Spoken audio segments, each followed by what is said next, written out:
Corona संक्रमितको उचित उपचार हरेक नेपालीलाई खोपको आधार। नमस्कार, यो एभिन्यूज खबरको संकेत हो। तपाई अहिले एभिन्यूज एट 2 मा हुनुहुन्छ। म प्रतिमा धरेल। प्रारम्भमा मूल खबर। नवलपरासीको गैंडाकोटमा यात्रुवाहक बस ठोकिएर दुर्घटना, 3 जनाको मृत्यु, 27 घाइते।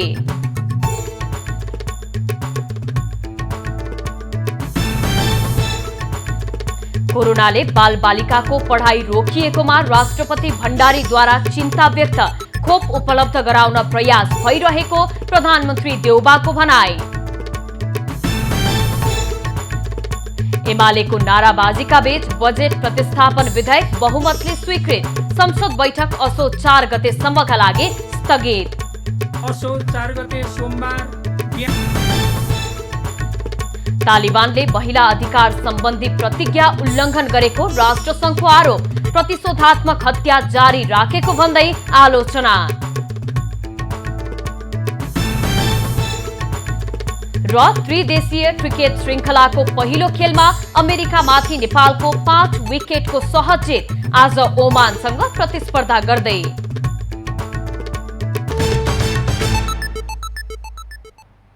अब खबरको सिलसिला प्रारम्भ गरौं। नवलपरासीमा बस दुर्घटना सम्बन्धी प्रसंगबाट। पूर्व पश्चिम राजमार्ग अन्तर्गत नवलपुरको गैंडाकोटमा आज बिहान यात्रुवाहक बस र ट्रक एक आपसमा ठक्कर खाँदा 3 जनाको मृत्यु भएको छ। मृत्यु हुनेमा बर्दिया बाँसबारीकी योगमाया सुवेदी, कञ्चनपुरकी रङ्गी तिरुवा र कृष्ण राणा रहेका छन्। दुर्घटनामा परि घाइते भएका उनीहरूको नयाँ मेडिकल कलेज भरतपुर चितवनमा मृत्यु भएको हो। काँकडभिट्टाबाट महेन्द्रनगरका लागि छुटेको सुप्र 02001 नम्बरको यात्रुवाहक बस र ना 6ख 7126 नम्बरको ट्रक ठोकिएका हुन्। दुर्घटनामा बस चालक र सहचालक सहित 24 जना घाइते भएका छन्। अन्य घाइतेहरूको सोही अस्पतालमा उपचार भइरहेको छ। घाइते मध्ये 3 जनाको अवस्था गम्भीर रहेको छ। गम्भीर घाइते हुनेमा बर्दिया बाँसगढी 8 का 82 वर्षीय डिल्लीराम सुवेदी, जुम्ला तिलाका 33 वर्षीय टोप बहादुर शाही र कञ्चनपुर बेलपुर 9 का 32 वर्षीय चित्रदेव लेखक रहेका छन्। बस थुम्सीको 23 स्मृति पुल नजिक निर्माण हुँदै गरेको डाइभर्जनमा ठोकिएर तल खसेको हो। दुर्घटनाबारे थप अनुसन्धान भइरहेको प्रहरीले जनाएको छ। राष्ट्रिय बाल दिवस आज विभिन्न कार्यक्रमका साथ मनाइँदैछ। यो वर्ष सामान्य अवस्था वा कोभिड महामारी बाल अधिकारको संरक्षण हामी सबैको जिम्मेवारी भन्ने संकल्पका साथ राष्ट्रिय बाल दिवस मनाउन लागिएको छ। महिला बालबालिका तथा ज्येष्ठ नागरिक मन्त्रालय र मातहतका कार्यालय एवं बालबालिकाका क्षेत्रमा काम गर्ने सङ्घ संस्थाले विभिन्न कार्यक्रम गर्दैछन्। दिवसका अवसरमा शुभकामना दिँदै प्रधानमन्त्री शेरबहादुर देउबाले बालबालिकाका लागि कोरोना भाइरस विरुद्धको खोप उपलब्ध गराउने सम्बन्धमा नेपाल सरकार पूर्ण प्रयासरत रहेको उल्लेख गरेका छन्। उनले कोरोनाबाट प्रभावित बालबालिकाका लागि प्रत्येक कोभिड अस्पतालमा कम्तीमा 20% शय्याको व्यवस्था गरिएको पनि जानकारी दिएका छन्। कोरोनाको नकारात्मक प्रभावबाट बालबालिकालाई जोगाउन बालबालिकाको शिक्षा, स्वास्थ्य तथा संरक्षणका विषयहरूमा थप प्रयास गर्न आवश्यक रहेको प्रधानमन्त्री देउबाको भनाइ छ। नेपालले प्रत्येक वर्ष भदौ 29 लाई राष्ट्रिय बाल दिवसको रूपमा मनाउने गरेको छ। सन् 1990 सेप्टेम्बर 14 मा नेपालले बाल अधिकार सम्बन्धी महासन्धिलाई अनुमोदन गरेको दिनलाई बाल बालिकाको विशेष दिनको रूपमा लिई राष्ट्रिय बाल दिवसको रूपमा मनाउने गरिएको छ। विक्रम सम्वत 2022 सालदेखि भदौ 4 गते मनाउन सुरु गरिएको बाल दिवस 2063 पछि भदौ 29 गते मनाउन थालिएको हो। राष्ट्रपति विद्यादेवी भण्डारीले कोरोना भाइरस महामारीका कारण बालबालिकाहरूको नियमित पठन पाठनमा अवरोध उत्पन्न भएकोमा चिन्ता व्यक्त गरेकी छिन्। 57औं राष्ट्रिय बाल दिवसको अवसरमा शुभकामना सन्देश दिँदै उनले देशका दुर्गम गाउँ र बस्तीमा रहने बालबालिकाहरूले अनलाइन कक्षाबाट समेत वञ्चित हुनु परेकोमा चासो देखाएकी हुन्। 18 वर्ष मुनिका बालबालिकाका लागि कोरोना विरुद्धको खोपको व्यवस्था हुन नसकेका कारण उनीहरू संक्रमणको जोखिममा रहेको भन्दै राष्ट्रपति भण्डारीले चिन्ता व्यक्त गरेकी छिन्। बालबालिकामा रहेको प्रतिभालाई प्रस्फुटन गराई भविष्यका जिम्मेवार नागरिक बनाउन अग्रसर हुनु राज्यको दायित्व भएको राष्ट्रपतिको सन्देशमा उल्लेख छ। सन्देशमा बाल अधिकारका सम्बन्धमा व्यवस्था गरिएका संवैधानिक तथा कानूनी प्रावधानको प्रभावकारी कार्यान्वयन गर्न राज्यका तीनै तहका संरचना, अभिभावक, विद्यालय र समग्र समाजको जिम्मेवारी भएको राष्ट्रपति भण्डारीले उल्लेख गरेकी छिन्। प्रतिनिधि सभा बैठकले प्रमुख प्रतिपक्षी दल नेकपा एमालेको विरोधका बीच बजेट स्वीकृत गरेको छ। बैठकमा अर्थमन्त्री जनार्दन शर्माले विनियोजन विधेयक 2078 लाई स्वीकृत गरियोस् भन्ने प्रस्ताव पेश गरेका थिए। उक्त प्रस्तावमाथि सैद्धान्तिक छलफल भएपछि सभामुख अग्निप्रसाद सापकोटाले विनियोजन विधेयक 2078 लाई निर्णयार्थ पेश गरेका थिए। सभामुख सापकोटाले निर्णयार्थ पेश गरेको विधेयक प्रमुख प्रतिपक्षी एमाले सांसदको नाराबाजीका बीच बहुमतले स्वीकृत भएको छ।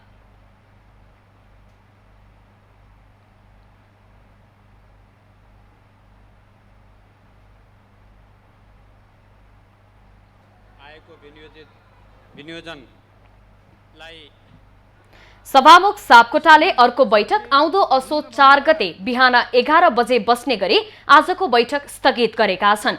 अर्थमन्त्रीले विधेयक प्रस्तुत गरेपछि सो बारेमा सैद्धान्तिक छलफलका लागि नाम टिपाउन आग्रह गरेका थिए। विधेयकमाथिको सैद्धान्तिक छलफलमा सांसद प्रेम सुवाल मात्र सहभागी भए।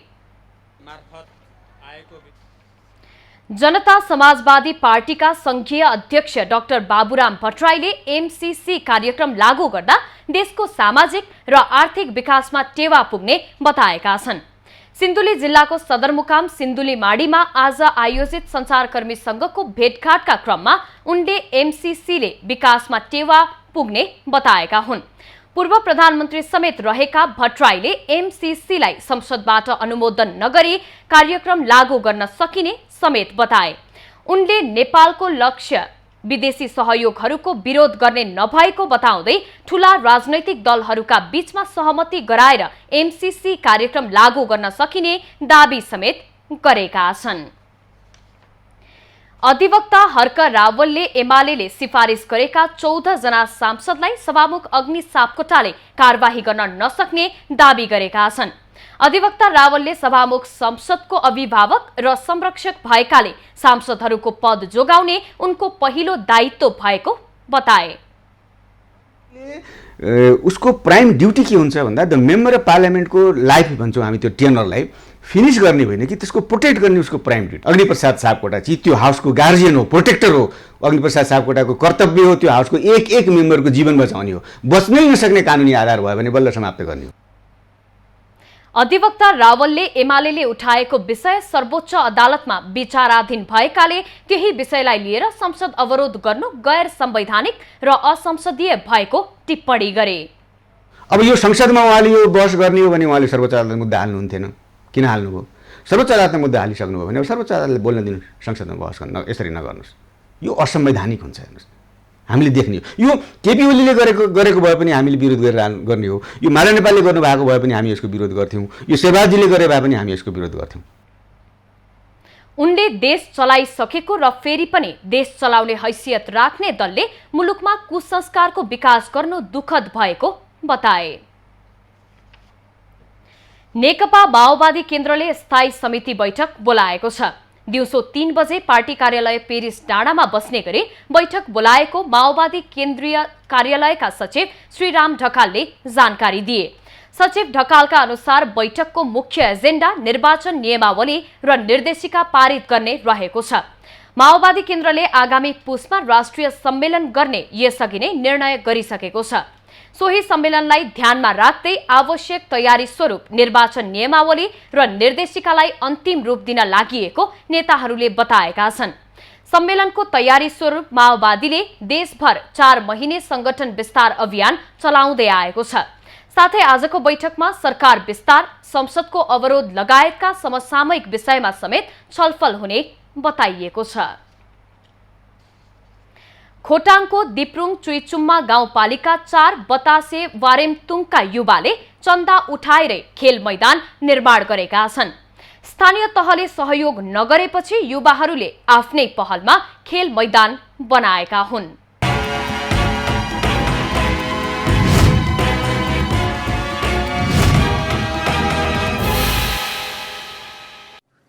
दिप्रुङ चुइचुम्पा गाउँपालिकाले निर्माण गरेको खेल मैदान अव्यवस्थित र अपायक पर्ने ठाउँमा निर्माण गरेको भन्दै वारेमतुङका विनोद राई, विशाल राई र शक्ति राईको पहलमा स्थानीयवासी तथा खेल प्रेमीको सहयोगमा खेल मैदान बनाइएको हो। खेल मैदानको अभाव हुँदा खेलाडी खेल क्षेत्रबाट वञ्चित थिए। अहिले फुटबल, भलिबल लगायतका खेल खेल्नका लागि टाढा टाढा जानुपर्ने बाध्यताको अन्त्य भएको छ।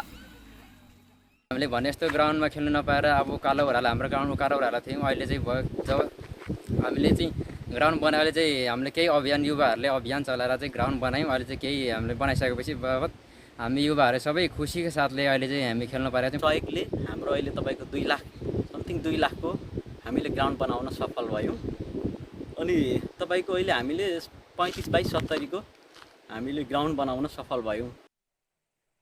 सामुदायिक वनमा पर्ने सार्वजनिक जग्गामा अनुमति लिएर खेल मैदान निर्माण गरिएको हो। स्थानीय तहले व्यवस्था गरेपछि खेल प्रेमी युवाको पहलमा विभिन्न दाताबाट रकम संकलन गरेर खेल मैदान निर्माण गरेकोमा प्रशंसा भइरहेको छ। खेल खेलाडी र अनुशासन भनेको एउटा देशको गहना भएको हुनाले त्यहाँका स्थानीय खेलाडीहरूले आफ्नो खेल प्रतिभा अगाडि बढाउने अवसर पाउँदछ र त्यहाँका युवाहरूलाई वारामतुङका समग्र युवाहरूलाई सल्युट गर्नुपर्दछ। स्थानीय तह, प्रदेश सरकार र संघीय सरकारले विभिन्न ठाउँमा निर्माण गरेको खेल मैदान बस्तीभन्दा टाढा तथा मापदण्ड विपरीत निर्माण गर्दा खेल मैदानसम्म पुग्नको लागि धेरै समय लाग्ने गरेको खेलाडीको गुनासो छ। गाउँपालिकाले स्थानीय स्तरमा खेलाडी उत्पादन गर्न र खेल क्षेत्रको विकास गर्ने उद्देश्यले निर्माण गरेका ओडा स्तरका खेल मैदानहरू खेलाडीको पहुँच हुनुपर्ने माग हुँदै आएको छ। राजन ठटाल, खोटाङ।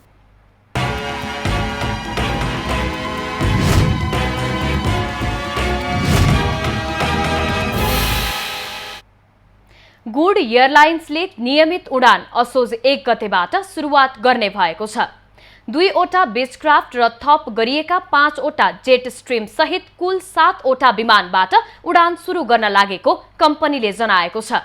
सेप्टेम्बर 17 देखि आन्तरिक हवाई सेवा सुचारू गर्ने र यसको लागि टिकट बुकिङ समेत खुलिसकेको गुड एयरलाइन्सका प्रवक्ता प्रज्वल थापाले जानकारी दिए। उनका अनुसार सुरुवातमा काठमाडौँबाट पोखरा र भरतपुरमा जहाज उड्नेछ। त्यसको केही दिनपछि सिमरा, भैरहवा, तुमलिङटार, जनकपुर, नेपालगञ्ज, सुर्खेत र विराटनगरमा उडान विस्तार गर्ने तयारी कम्पनीले गरेको छ। बडा दशैंलाई लक्षित गर्दै आफूहरू यात्रुहरूलाई सुरक्षित र भरपर्दो हवाई सेवा दिने तयारीमा रहेको थापाले बताए। कम्पनीले प्रतिस्पर्धी मूल्यमा टिकट बेच्ने समेत जनाएको छ।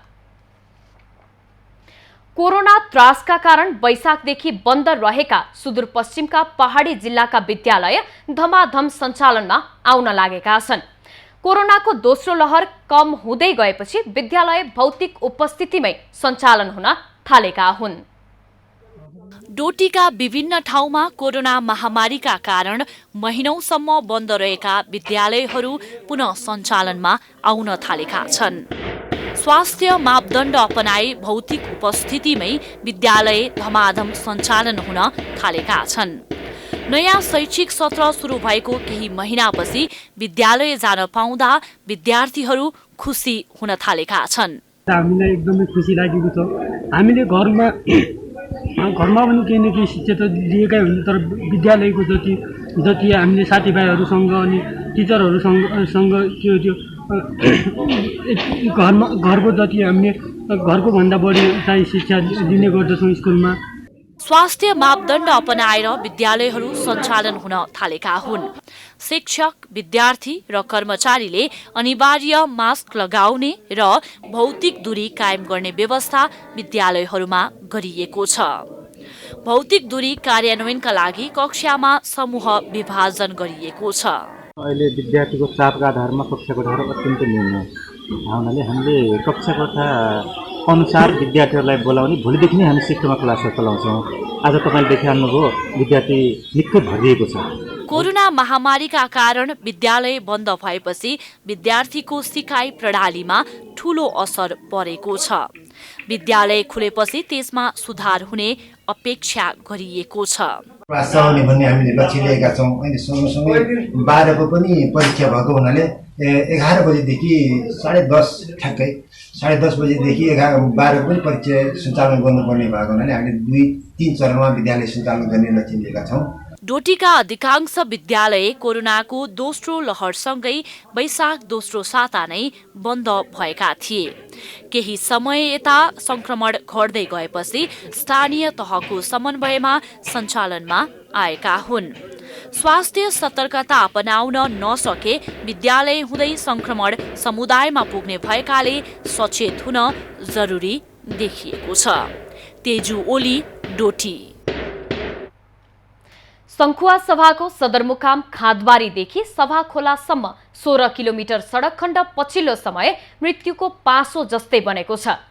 सडकको दुर्दशाका कारण यो सडक खण्डमा धेरैले ज्यान गुमाइसकेका छन् भने अन्य धेरैको दुर्घटनाबाट अङ्गभङ्ग भएका छन्। सडक मर्मतमा सम्बन्धित निकायको ध्यान नपुग्दा सडक दुर्घटना समेत बढ्न थालेको छ।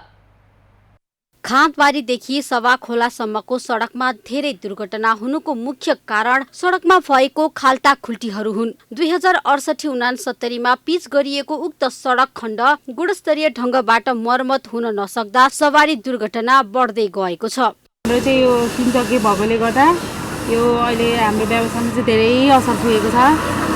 अब हेर्नु न, बाटो खाल्टा खुल्टी यस्तो छ, 3 चक्के गाडी हो, एक्सिडेन्ट धेरै भएको छ।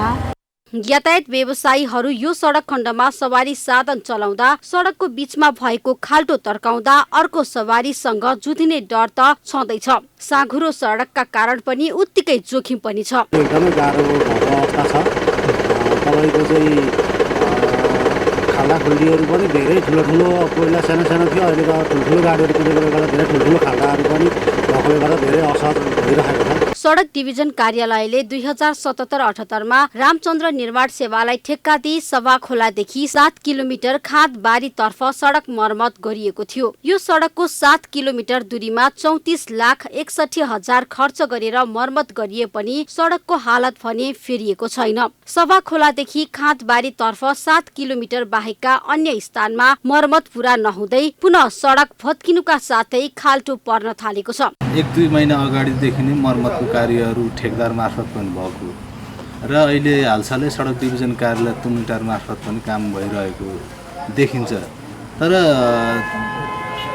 यो चाहिँ स्थायी रूपमा मर्मत नभई टालटुले रूपमा चाहिँ मर्मत गरेको कारणले गर्दा सडक डिभिजन कार्यालयले पुनः गत साउन 10 गते सडक मर्मतका लागि ठेक्का आह्वान गरेको छ। 20 लाख रुपैयाँ बजेटले खाँदबारीसम्म मर्मत नसकिने भन्दै सडक डिभिजन कार्यालय पन्छिएको छ। बर्खाको कारणले गर्दाखेरि कामहरू अलि चाहिँ गतिमा गर्न सकेका छैन र बर्खा अनुकूल देखिने बित्तिकै हामीले चाँडोभन्दा चाँडो मर्मत खाल्टा खुल्टीहरू पुर्ने काम चाहिँ गर्नेछौँ। पटक पटक ठेक्का र मर्मत कार्य भए पनि सडकको हालत भने उस्तै छ। खाल्टो पुर्ने र टाल्ने कामले सर्वसाधारणका लागि आँखामा छारो हाल्ने काम भए पनि सडकको हालतको स्थिति हेर्दा सडक डिभिजन कार्यालयको काम कति गुणस्तर छ भनेर सोझै अनुमान गर्न सकिन्छ। प्रत्येक दिन अथवा भनौँ प्रत्येक समय चाहिँ यहाँका ओहोर दोहोर गर्ने यातायात व्यवसायीहरूले यो बाटो विभिन्न समस्या झेल्दै आएका छन्। तथापि सम्बन्धित निकायको ध्यान भने त्यति साह्रो यहाँ चनाखो साथ लागेको देखिँदैन। केही पुरपार र खाल्डोहरू पुर्ने काममा अभ्यास देखिए पनि त्यो पनि गुणस्तरीय नहुँदा भने यो सडकको अवस्था भने फेरिने अवस्थामा छैन। एबी न्युज खबरका लागि मेघराज तामाङ, खाँदबारी, सङ्खुवा सभा। अब बाँकी खबर। 5 दशक अघि हराएको उमा महेश्वरको मूर्ति अमेरिकाले नेपाललाई हस्तान्तरण गरेको छ। अमेरिकाको कोलोराडो स्थित एक संग्रहालयले अमेरिका स्थित नेपाली राजदूत डाक्टर युवराज खतिवड़ालाई मूर्ति हस्तान्तरण गरेको हो। पाटनको गाहाहिटीमा उक्त मूर्ति 1960 को मध्यतिर हराएको थियो। 10औं शताब्दीमा निर्मित उक्त मूर्ति पछि अमेरिकाको डेनभर आर्ट म्युजियममा भेटिएको थियो। सन् 1975 पछि यो मूर्ति उक्त संग्रहालयमा प्रदर्शनका लागि राखिएको बताइएको छ। उक्त मूर्तिलाई फिर्ता गर्नका लागि सम्पदा अभियन्ताहरूले प्रयास गरेका थिए। मूर्ति छिट्टै नेपाल ल्याइने दूतावासले जनाएको छ। रूपन्देहीको गैडहवाका एक दम्पति आफ्नै 8 महिने शिशुको हत्या गरेको आरोपमा पक्राउ परेका छन्। गैडहवा 6 बस्ने श्रीराम मल्लाह र उनकी श्रीमती रेणुले आफ्नै घरको छतमा 8 महिने शिशुको घाँटी रेटेर हत्या गरेको प्रहरीले जनाएको छ। मल्लाह दम्पतिले यही भदौ 26 गते शिशुको हत्या गरेको स्वीकारेको र दुवैजनालाई हिरासतमा राखेर अनुसन्धान गरिरहेको प्रहरीले जनाएको छ। हत्याको कारण यकिन नभए पनि जग्गा सम्बन्धी विवादको कारणले परिवारमा दैनिक झगडा हुने गरेको र घटना सोही कारणले भएको हुन सक्ने बताइएको छ। घटनास्थलको सूक्ष्म अवलोकन गर्ने क्रममा निजको घरको छतमा आलो रगत जमेको अवस्थामा भेटिएको र मल्लाह दम्पति सुत्ने कोठाको टेबलमा रगत लागेको हँसिया भेटिएको प्रहरीले जनाएको छ। घटनामा संलग्न रहेका श्रीमान मल्लाह र उनकी श्रीमती रेणुलाई घटनास्थलबाटै सोही दिन प्रहरीले पक्राउ गरेको थियो। पर्वतमा भदौ 17 गतेको पहिरोमा परेर घरबार गुमाउने परिवारलाई राहत वितरण गरिएको छ। कुस्मा नगरपालिकाले पहिरोबाट विस्थापित भएकाहरूलाई प्रति परिवार 50,000 का दरले राहत उपलब्ध गराएको हो। पहिरो प्रभावितको पुनर्वासका लागि केन्द्र र प्रदेश सरकारसँग पहल भइरहेको नगरपालिकाले जनाएको छ। विस्थापितहरूको लागि धेरै छन्। विस्थापित नगरपालिकामा हामीले गर्न सक्दैनौँ। हामीले सिफारिस गरेर जिल्ला प्रशासन मार्फत एउटा दैवी प्रकोप छ त्यहाँ समिति, त्यसले चाहिँ केन्द्रमा पठाउँछ। केन्द्रमा पठाउँछ 4 लाख रुपियाँ दिने गरेको छ अहिलेसम्म। उहाँहरू त्यसरी आउँछ अनि सामान्य राहत चाहिँ हामी दिन्छौँ सबैलाई। तत्काल व्यवस्था गर्छौँ सबैलाई। भदौ 17 गते वर्षासँगै आएको पहिरोमा परेर पर्वतमा 11 जनाको मृत्यु भएको थियो। पहिरोमा घर परेपछि 15 परिवार विस्थापित भएका छन्। पहिरोले नगरपालिकाको दुर्लुङ, पकुवा र सिल्मी लगायतका क्षेत्रमा ठूलो क्षति पुर्याएको छ। केही घरहरू अझै पहिरोले बगाएको तथा पुरेको अवस्थामा रहेका छन्। जनशक्ति अभावमा बर्दिया अस्पतालले बिरामीलाई औषधि उपचार सेवा दिन सकेको छैन। सरकारले सेवा निशुल्क घोषणा गरे पनि पर्याप्त जनशक्ति उपलब्ध नगराउँदा सेवाग्राहीले अस्पतालमा शास्ति बेहोरिरहनु परेको छ। बर्दिया अस्पतालमा बहिरङ्ग, अन्तरङ्ग, आकस्मिक, मातृ शिशु, शल्य चिकित्सा, ज्येष्ठ नागरिक उपचार लगायतका सेवा उपलब्ध हुने भनिएको छ। तर जनशक्ति अभावमा अस्पतालले दिने सेवा प्रभावविहीन बनेका छन्। जिल्लाका 4.5 लाख नागरिकलाई जिल्ला अस्पतालले सहज सेवा प्रदान गर्न 10 जना दक्ष चिकित्सक सहित 215 जना कर्मचारी आवश्यक पर्दछ। विडम्बना अस्पतालमा 3 जना चिकित्सक सहित 108 जना कर्मचारी मात्रै छन्। भौतिक संरचनाका लागि करोडौं रकम खर्चे पनि ओपीडी र आकस्मिक सेवा टिनको छानो मुनिबाट दिनु परेको छ। इमर्जेन्सी भवन चाहिँ एकदम साँघुरो हुँदै गइरहेको छ र टिनको छाना मुनि सञ्चालनमा रहेको छ। यो विगतमा चाहिँ 80 जना बिरामी ओपीडीमा आउँदा पनि हामी त्यही रुमबाट सेवा दिइरहेका थियौँ, त्यही कोठाबाट सेवा दिन्थ्यौँ। अहिले ओपीडी चाहिँ 300 हाराहारीमा प्रतिदिन पुगेको अवस्थामा पनि हामी त्यही 3-4 कोठाबाट चाहिँ सेवा दिँदाखेरि चाहिँ अहिले कोभिडको प्रोटोकल अनुसार पनि अथवा बिरामीको गोपनीयताको लागि पनि ठाउँको अभाव जस्तो देखिन्छ। दरबन्दी व्यवस्थापनका लागि अस्पताल व्यवस्थापन समितिले पटक पटक पहल गरे पनि प्रदेश र संघीय सरकारले वास्ता नै गरेका छैनन्। गम्भीर प्रकृतिका बिरामीहरूका लागि अक्सिजन सहितको उच्च स्तरीय सेवा हाई डिपेन्डेन्सी युनिट एचडीयू तथा आईसीयू निर्माण भए पनि दक्ष जनशक्ति अभावका कारण सञ्चालनमा ल्याउन सकिएको छैन। हामीले भनेको सङ्घ सरकारसित, प्रदेश सरकारसित, यो प्रदेश स्तरीय सरकार भएको हुनाले सबैभन्दा पहिले हामीले प्रदेश सरकारसित अनुरोध गर्ने हो। हामीले बार व्यवस्थापनको तर्फबाट हामीले र प्रशासनिक तर्फबाट मेसो डाक्टर सुभाष पाण्डेले पटक हामीले जानकारी गराएका छौँ। यसलाई निरन्तर रूपले चाहिँ घचघचाइदिनु भयो भने हाम्रो सरकारको कानसम्म समाचार पुगोस् र बर्दिया जिल्लालाई पनि जनताहरूको स्वास्थ्यलाई बचाउनको लागि सरकारको सहयोग हामीलाई पनि प्राप्त होस् भन्ने हामीले चाहेका छौँ। अस्पतालबाट लैङ्गिक हिंसा, सामाजिक र स्वास्थ्य बीमा सेवाको स्वीकृत रकम समेत बीमा कम्पनीले अस्पताललाई समयमा भुक्तानी नदिँदा झनै समस्या थपिएको छ। शल्यक्रियाका लागि बिरामीलाई बेहोस गराउने चिकित्सक समेत अस्पतालमा छैनन्। अझै हामीले राम्रो गर्न सक्थ्यौँ यदि हामी कार्य भनौँ न आइसियू त्यसमाथि बेहोस गर्ने डाक्टर साहब भइदिएको भए, बेहोस गर्ने डाक्टर साहबहरू नभएर हामीले पित्त थैलीको अपरेसनहरू होइन, आन्द्राहरू फुटेको अपरेसनहरू एकदम सहज रूपमा गर्न सक्थ्यौँ। त्यो जनशक्ति अभावले गर्दाखेरि हामीले गर्न सकेका छैनौँ। बर्दिया अस्पताल जिल्लाकै ठूलो अस्पताल भएकाले सेवाहरू प्रभावकारी बनाउन आवश्यक छ। राज्यले आवश्यक दरबन्दी सहित दक्ष चिकित्सकको व्यवस्थापन गरे बिरामीले उपचारका लागि भारत जानुपर्ने अवस्थाको अन्त्य हुनेछ। दुर्गा आचार्य, बर्दिया। सुदूरपश्चिम प्रदेशको कैलाली र कञ्चनपुरमा रहेका राणा थारू समुदाय आन्दोलित बनेका छन्। भाषा आयोगले सुदूरपश्चिम प्रदेशको कामकाजी भाषाको रूपमा राणा थारू समुदायको भाषालाई नसमेटेको भन्दै उनीहरू आन्दोलनमा उत्रिएका हुन्। भाषा आयोगले कैलाली कञ्चनपुरमा बसोबास गर्ने रैथाने समुदायको पहिचान मेटाउन खोजेको भन्दै राणा थारू समुदायका नागरिकले धनगढीमा प्रदर्शन गरेका छन्। आफूहरूको माग पूरा नभए कडा रूपमा आन्दोलन गर्ने उनीहरूको भनाइ छ। अधिकार पूरा ना हो तो कैलाली और कञ्चनपुर के गांव से आके हमसे धनगढी पूरा भर देंगे, इतना कहता है। सरकारले राणा थारू समुदायलाई उपेक्षित गरेको र तत्काल भाषा आयोगले निर्णय नसच्याए प्रदेश सरकारको सचिवालयदेखि सिंहदरबारमा समेत धरना दिने राणा थारू समुदायका अगुवाहरूले चेतावनी दिएका छन्।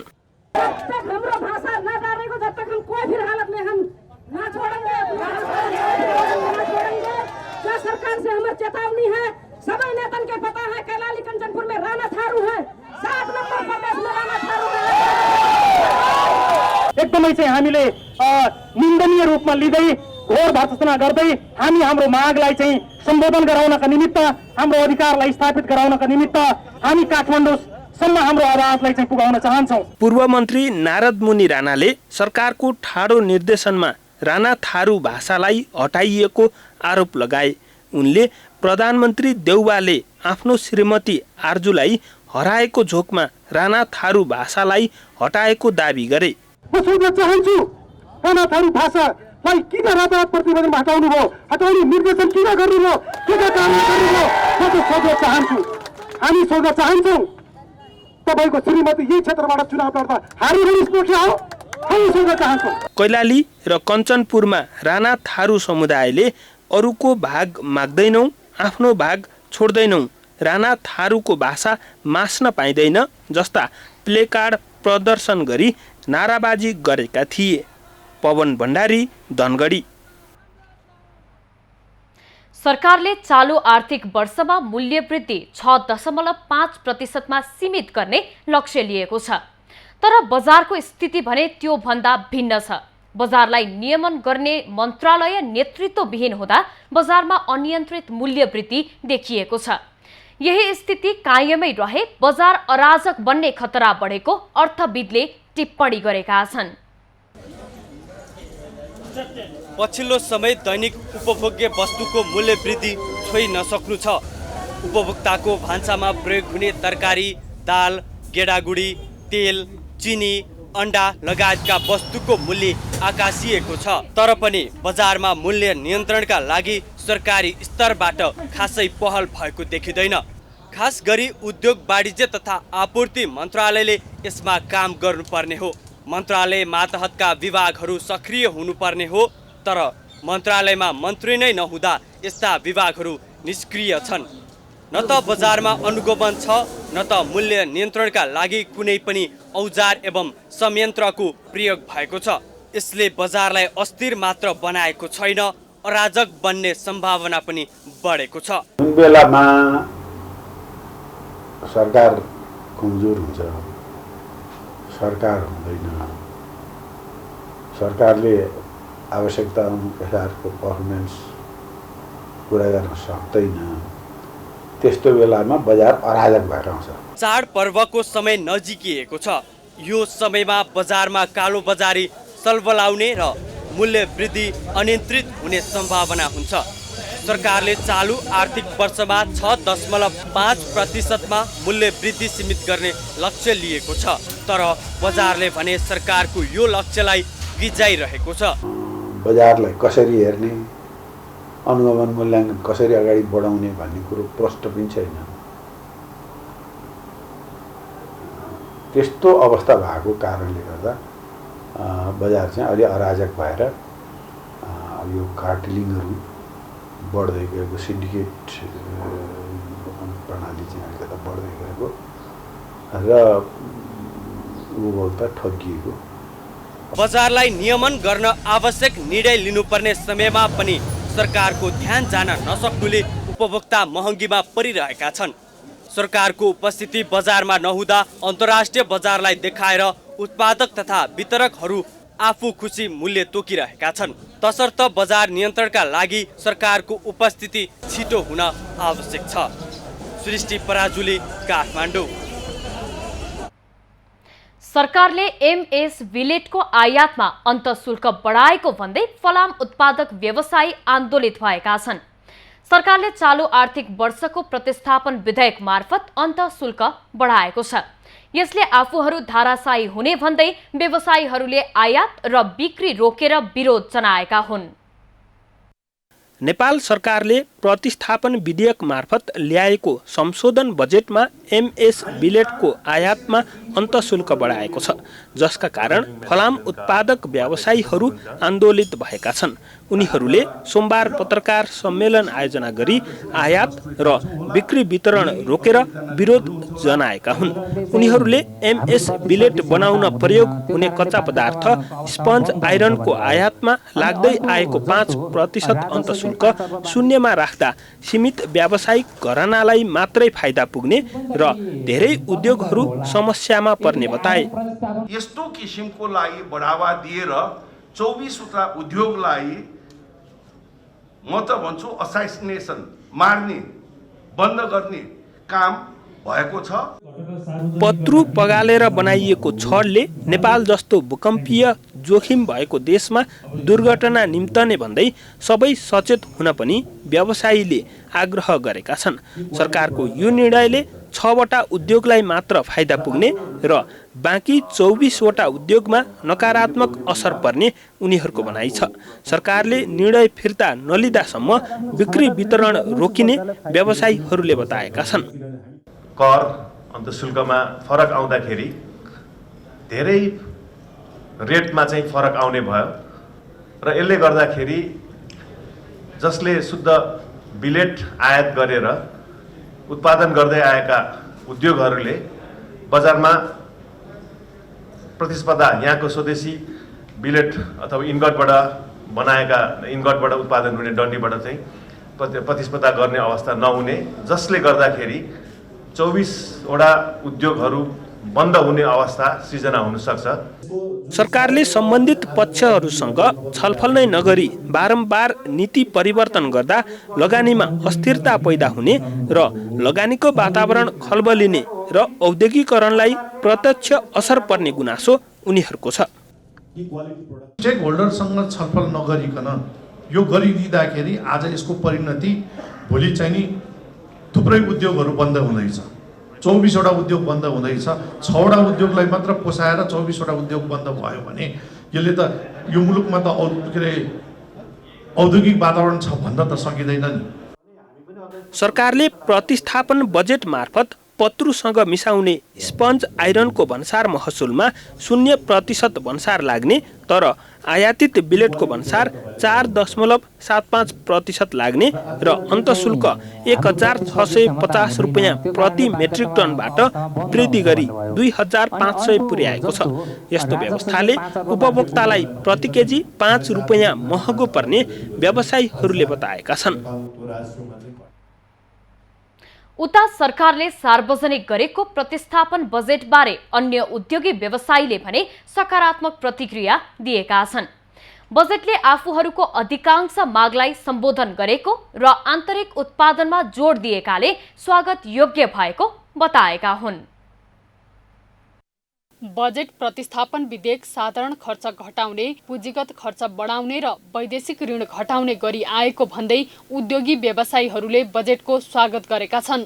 नेपाल उद्योग वाणिज्य महासंघका वरिष्ठ उपाध्यक्ष चन्द्रप्रसाद ढकालले प्रतिस्थापन बजेटले आन्तरिक उत्पादनलाई प्राथमिकता दिनु निजी क्षेत्रका लागि स्वागत योग्य भएको बताए। तर बजेट समयमै कार्यान्वयन हुनेमा आशंका रहेको उनले बताए। समग्रमा चाहिँ खास गरेर यो बजेट चाहिँ आउँदाखेरि बजेटमा चाहिँ धेरै चिजहरू चाहिँ भन्नाले चाहिँ राम्रो चाहिँ कुराहरू पनि राखेको चाहिँ हुन्छ, तर त्यसको कार्यान्वयन भन्नाले अब भनौँ न त्यो कार्यविधि नियमावली चाहिँ बनाउनलाई चाहिँ भन्नाले टाइम लाग्ने र टाइममा चाहिँ कार्यान्वयन नहुने अवस्था पनि चाहिँ हुने गरेको छ। अटोमोबाइल्स डिलर्स एसोसिएसन नाडाका अध्यक्ष कृष्ण प्रसाद दुलालले प्रतिस्थापन बजेटले नेपालमै सवारी साधनको एसेम्बल गरी उत्पादन गर्ने व्यवस्था गरेकाले अब नेपालमा अटोमोबाइल उद्योगहरूको उदय हुने बताए।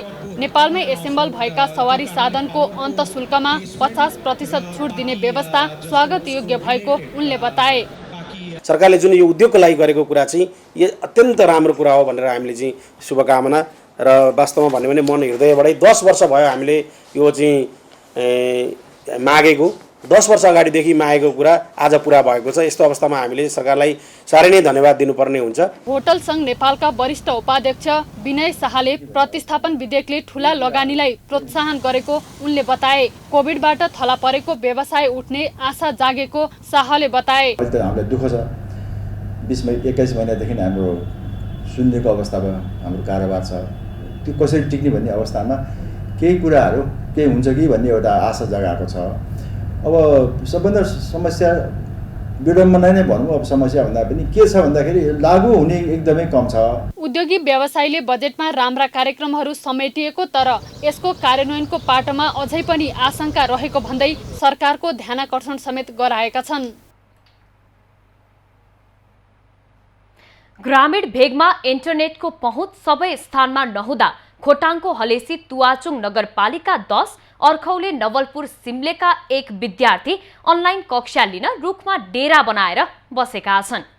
सरस्वती मावि अर्खौलेमा कक्षा 10 मा अध्ययनरत धनकुमार मगर रुखमा डेरा बनाएर महिना दिनदेखि अनलाइन कक्षामा सहभागी भइरहेका छन्। खोटाङको हलेसी तुवाचुङ नगरपालिका 10 को सरस्वती माविको कक्षा 10 मा अध्ययनरत धनकुमार मगरले रुखमा डेरा बनाएर महिना दिनदेखि अनलाइन कक्षामा सहभागिता भइरहेका छन्।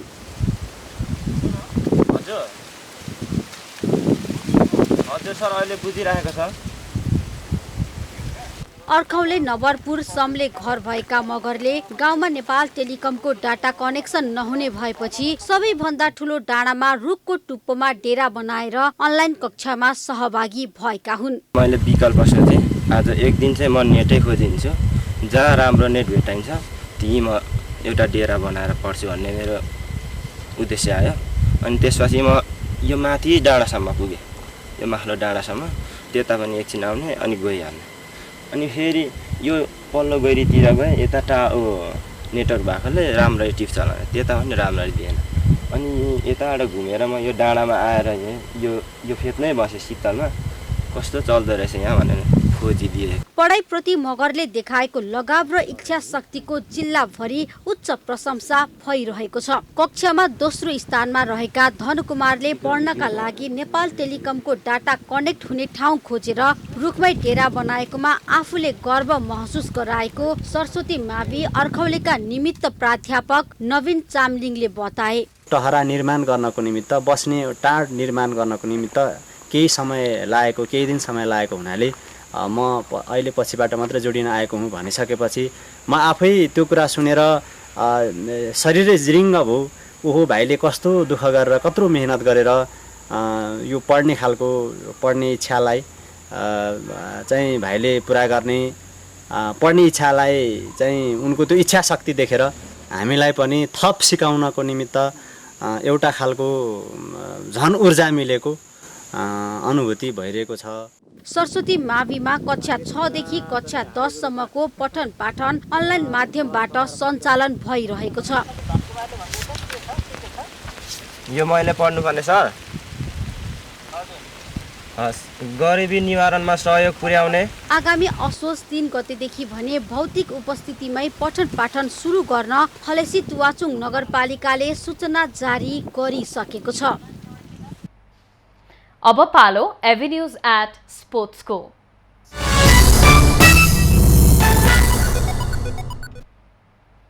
नेपालले विश्वकप लिग 2 अन्तर्गत त्रिदेशीय श्रृङ्खलाको पहिलो खेलमा अमेरिकामाथि 5 विकेटको सहज जित हात पारेको छ। अमेरिकाले प्रस्तुत गरेको 231 रनको लक्ष्य नेपालले 49 ओभरमा 5 विकेटको क्षतिमा पूरा गरेको हो।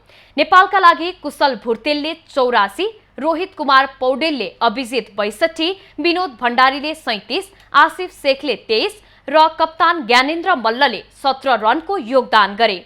अमेरिकाका निसर्ग पटेल र नोस्तुस केन्जिगेले 2-2 विकेट लिए। सौरभ नेत्रवालकरले 1 विकेट लिए। यसअघि मोनाङ्क पटेलको शतक प्रेरित अमेरिकाले नेपाललाई 231 रनको लक्ष्य प्रस्तुत गरेको छ। यसैगरी निसर्ग पटेलले 21, सुशान्त मोदानी र करिमा गोरेले समान 16 रन बनाउँदा स्टेभन टेलरले 14 तथा नोस्तुन कन्जिग्ल र सञ्जय कृष्णमूर्तिले 13 रन बनाए।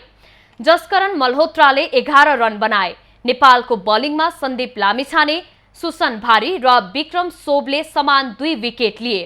त्यस्तै कुशल मल्लले 1 विकेट हात पारे। जितसँगै नेपालले 5 खेलमा 6 अङ्क जोडेको छ। नेपालका Kushal Bhurtel player of the match घोषित भएका छन्। नेपाल अङ्क तालिकाको 6औं स्थानमा रहेको छ। अमेरिकाले 13 खेलमा 12 अङ्क जोडेको छ। अमेरिका दोस्रो स्थानमा रहेको छ। लिग 2 को शीर्ष 3 राष्ट्र 2023 को जुलाईमा जिम्बाब्वेमा हुने विश्वकप छनौटमा स्थान बनाउनेछन्। आईसीसी विश्वकप क्रिकेट लिग 2 अन्तर्गतको त्रिकोणात्मक एक दिवसीय अन्तर्राष्ट्रिय सिरिजको दोस्रो खेलमा नेपालले आज ओमानसँग प्रतिस्पर्धा गर्दैछ। नेपालले अल अमिरात क्रिकेट मैदानमा दिउँसो 4:15 बजे घरेलु टोलीको सामना गर्नेछ। नेपालले घरेलु मैदानमा ओमानलाई हराउन प्रयास गर्नेछ। बलियो टिम ओमान विरुद्ध नेपाललाई जित निकाल्न सहज भने छैन। लिग 2 को सिरिज अन्तर्गत नै नेपालले घरेलु मैदानमा ओमानसँग 2 खेल खेलेको थियो। दुवै खेलमा नेपाल पराजित भएको थियो। अब पालो एभिन्यूज एट मौसमको।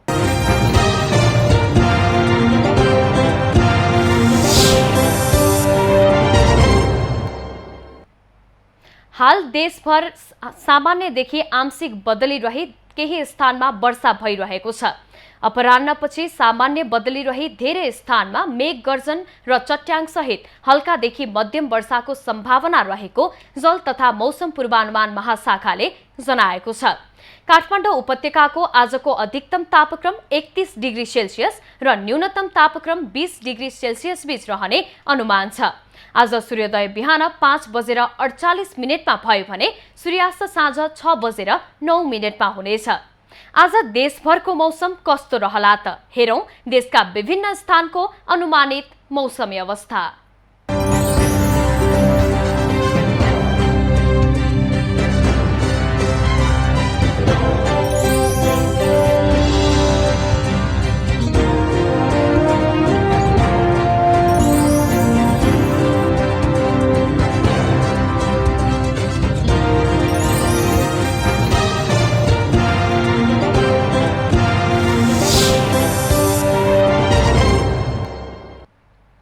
अहिलेलाई खबरको क्रम यति नै। एभिन्यूज खबरका यी सहित अन्य विस्तृत खबरका लागि www.avenews.tv लगअन गर्न सक्नुहुनेछ। युट्युब, फेसबुक र ट्विटरमा पनि हामीलाई फलो गर्न सकिनेछ। खबर भित्रको खबरका लागि हेर्दै रहनुहोला एभिन्यूज खबर। नमस्कार।